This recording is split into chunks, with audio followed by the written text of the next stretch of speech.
గౌరవనీయులు కేంద్ర communication rural development శాఖ మంత్రి పెమ్మసాని చంద్రశేఖర్ గారు, గౌరవ మంత్రి సహచర మంత్రివర్గ సభ్యులు సత్యకుమార్ యాదవ్ గారు, గౌరవనీయులు బీజేపీ రాష్ట్ర అధ్యక్షులు మాధవ్ గారు, గౌరవ పార్లమెంట్ సభ్యుడు కేసినేని శివనాథ్ గారు, సిఇఓ సి.డాట్ రాజకుమార్ ఉపాధ్యాయ గారు, డైరెక్టర్ బిఎస్ఎన్ఎల్ వివేక్ బంజల్ గారు, సిజిఎం ఎంఎస్ఎన్ఎల్ శేషాచలం గారు, ఈరోజు ఈ కార్యక్రమానికి ఇచ్చేసినటువంటి పెద్దలందరికీ, ప్రజాప్రతినిధులకి, అదే సమయంలో బిఎస్ఎన్ఎల్ కుటుంబ సభ్యులందరికీ పేరు పేరున మనస్ఫూర్తిగా నమస్కారాలు, అభినందనలు. Today is a historical day. 95 నుంచి నా డ్రీమ్ ఇది.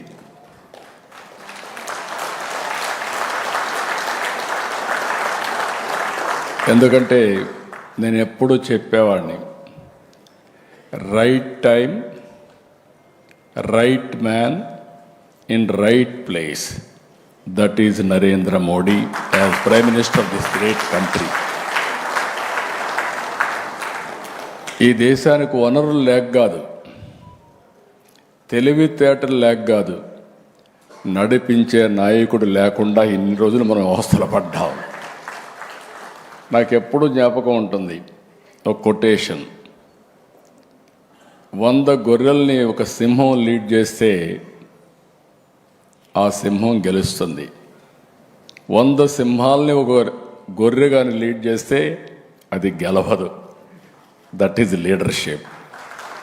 అలాంటి లీడర్షిప్ ఈరోజు దేశంలో ఉండడం మనందరికీ గర్వకారణం అని మరొక్కసారి మీకు తెలియజేస్తున్నా.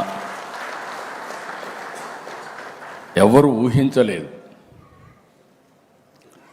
నేను 95 నుంచి అధ్యయనం చేశాను. అధ్యయనం చేసినప్పుడు ఫ్యూచర్ ఏది బాగుంటుందని ఆలోచిస్తే ఫస్ట్ టైం నేను సీఎం అయ్యాను 95లో. అప్పుడు నేను ఆలోచించినప్పుడు నాలెడ్జ్ ఎకానమీకి బ్యాక్ బోన్ ఐటీ. ఐటీని ప్రమోట్ చేయాలి. అప్పట్లో ఏ విధంగా ప్రమోట్ చేయాలని ఆలోచించినప్పుడు ఐటెక్ సిటీ కట్టాను. ఫస్ట్ బ్రెయిన్ స్టార్మింగ్లో వచ్చిన ఆలోచన ఐటెక్ సిటీ. అక్కడి నుంచి నెంబర్ ఆఫ్ ఇంజనీరింగ్ కాలేజీలు ఇచ్చాం. మా దగ్గర డబ్బులు లేదు, ప్రైవేట్ కాలేజీలు ఇచ్చాం. అప్పుడు మొత్తం ప్రపంచం అంతా అమెరికాలో 14 రోజులు తిరిగాను. తిరిగి అమెరికాలో అన్ని కంపెనీలు రమ్మన్నాను. ఇప్పుడే చంద్రశేఖర్ గారు చెప్పారు ఒక మాట. దాని యొక్క పర్యవసానం మీరు ఆలోచిస్తే, బిల్ గేట్స్ ఇండియాకు వచ్చాడు. నేను కలవాలని అడిగా. ఆయన ఒక మాట అన్నాడు, ఇండియాలో రాజకీయ నాయకులతో నాకు పని లేదు, నేనేదో వ్యాపారం చేసుకుంటున్నా, టెక్నాలజీ మ్యాన్ అని చెప్పి అన్నాడు. కాదు నీతో నాకు పని ఉంది, ఒక 5 నిమిషాలు ఇవ్వని అడిగాను.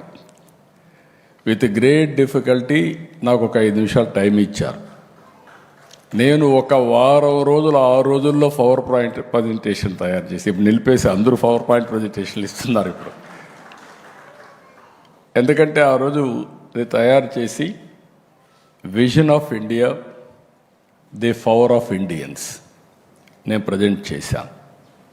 నేను ఒకే మాట చెప్పాను, zero invented by Indians, India. And also British వాళ్ళు పోతూ పోతూ మా కోహినూర్ డైమండ్ కూడా తీసుకెళ్లారు, కానీ ఇంగ్లీష్ వదిలిపెట్టిపోయారు. ఈ 2 డెడ్లీ కాంబినేషన్ ఫర్ ఇన్ఫర్మేషన్ టెక్నాలజీని ఆ రోజు చెప్పా. ఆ తర్వాత బిఎస్ఎన్ఎల్ బిగినింగ్లో ఉంది. కొంతమందికి మీరు ఇక్కడ ఉండేవాళ్ళకి ఒక ఐడియా ఉండాలి. అప్పుడు ordinary call, emergency call, lightning call. ఎవరన్నా లైట్నింగ్ కాల్ బుక్ చేస్తే ఒక వారం తర్వాత వచ్చేది. నేను మా అబ్బాయి అమెరికాలో చదివాడు. చదివితే నేను అసెంబ్లీలో జోక్గా చెప్పేవాడిని, నేను మా అబ్బాయికి ఫోన్ చేయడం లేదు, ఫోన్ చేస్తే ఫోన్ బిల్ 1000 రూపాయల్లో వస్తుంది, తర్వాత అసెంబ్లీ మొత్తం స్టాలు చేసి మీరంతా నా మీద ఆరోపణలు చేస్తారనే ఉద్దేశంతో నేను భయపడుతున్నాను. దీనికి ఒకటే మార్గం, ఈ ధరలు తగ్గాలంటే ఆ రోజు చైనా చాలా ఫాస్ట్గా మూవ్ అవుతున్నారు, వాళ్ళు చూస్తే నాకు అసూయ. అప్పుడు నేను ప్రధానమంత్రి ఇద్దరితో ట్రై చేశా. ముందు దేవేగౌడ గారు, గుజరాల్ గారు. ఆ 2 ప్రభుత్వాల్లో నాకు చాలా సన్నిహిత సంబంధాలు, నేనే కన్వీనర్ కూడా గవర్నమెంట్కి. ఇద్దరు అర్థం చేసుకోలేకపోయారు. ప్రధానమంత్రి గారు వాజ్పేయి గారు, great statesman of this country.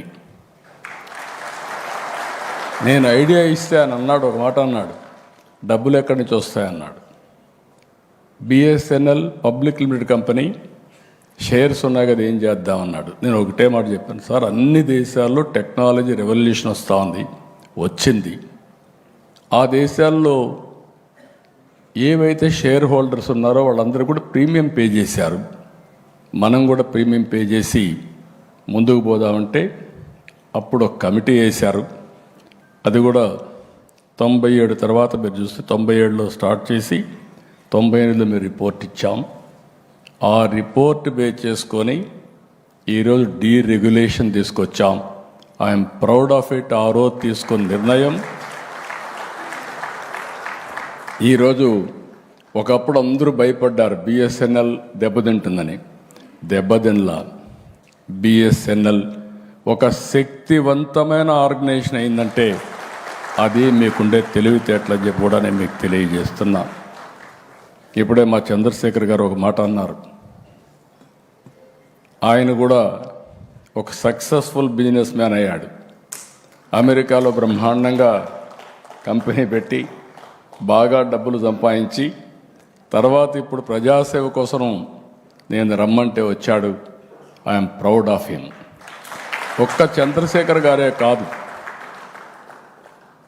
నేను ఆ రోజు చెప్పింది ప్రతి ఒక్కరికి ఒకటే మాట చెప్పాను, మనం జాబ్ వర్క్ చేస్తున్నాం యాజ్ ఆన్ టుడే.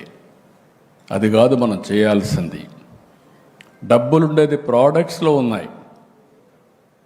కాబట్టి మీరు ఆలోచించండి, మనకు శక్తి లేక కాదు, మనం ఆలోచించాలి అని చెప్తే పెద్ద పెద్ద ప్రోడక్ట్లు తయారు చేయలేకపోయారు, కానీ బ్రహ్మాండమైన ఎంటర్‌ప్రెన్యూర్స్ అయ్యారు.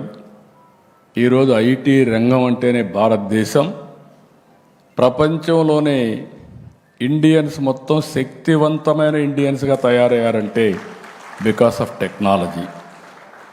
ఇక్కడికి వచ్చినప్పుడు ఈరోజు 4G, ప్రధానమంత్రి గారి దూరదృష్టి, విజన్.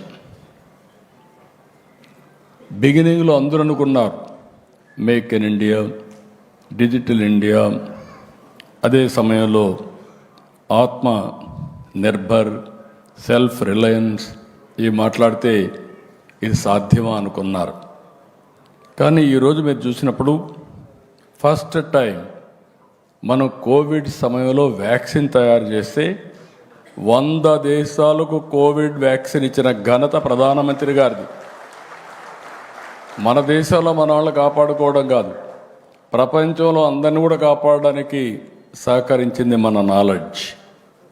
యూపీఐ, ఇందులో కూడా నాకు చాలా సంతోషం. ఈ చరిత్రలో కూడా నేను భాగస్వామి అయిన దానికి. ప్రధానమంత్రి గారు డిజిటల్ కరెన్సీ మీద ఒక రిపోర్ట్ ఇమ్మంటే ఆ రోజు నేను అందరు చీఫ్ మినిస్టర్స్ ఒక కమిటీ వేస్తే ఆ కమిటీ పనిచేసి ఆ రిపోర్ట్ ఇచ్చాం. అప్పుడే ఆవిర్భవించింది యూపీఐ. దాన్ని ఈరోజు మీరు చూస్తే మనం కాకుండా ఫ్రాన్స్, సింగపూర్ కూడా మన యూపీఐని అడాప్ట్ చేసుకునే పరిస్థితికి వచ్చారు. మొన్న వరకు వేరే ప్రోడక్ట్లు మనం వాడేవాళ్ళం, ఈరోజు మన ప్రోడక్ట్ని వేరే దేశాలు వాడే పరిస్థితికి వచ్చారు. ఈరోజు ఒక హిస్టారికల్ డే. బిఎస్ఎన్ఎల్ని, సి.ని, అదే మరి తేజాని, ఇంకా మిగిలిన 5-6 కన్సార్టియం ఎవరైతే చేశారో వాళ్ళందరినీ మీ అందరి తరపు టీసీఎస్ని మనస్ఫూర్తిగా అభినందిస్తున్నా. వండర్ఫుల్ ఎక్స్పెరిమెంట్ ఇది, ఒక ఎగ్జైటింగ్ డే. ఈ మాట నేను ఎందుకు అంటున్నానంటే, నోబడి ఇంకా ఇండియా ముందుకు పోవడం అనేది ఎవ్వరూ ఆపలేరు. ఆ శక్తి ప్రపంచంలో ఎవరికి లేదని చెప్పి కూడా నేను మీకు తెలియజేస్తున్నా. మార్చ్ 1997 14,88,000,000 టెలికాం సబ్స్క్రైబర్స్ బిఎస్ఎన్ఎల్కి, ఇండియాకి. ఈరోజు మనం చూస్తే 2 డికేడ్స్లో ఈ నెంబర్ 1 బిలియన్ క్రాస్ అయింది. నాకు ఆ రోజు ఆశ్చర్యం. నన్ను ఎప్పుడు అసెంబ్లీలో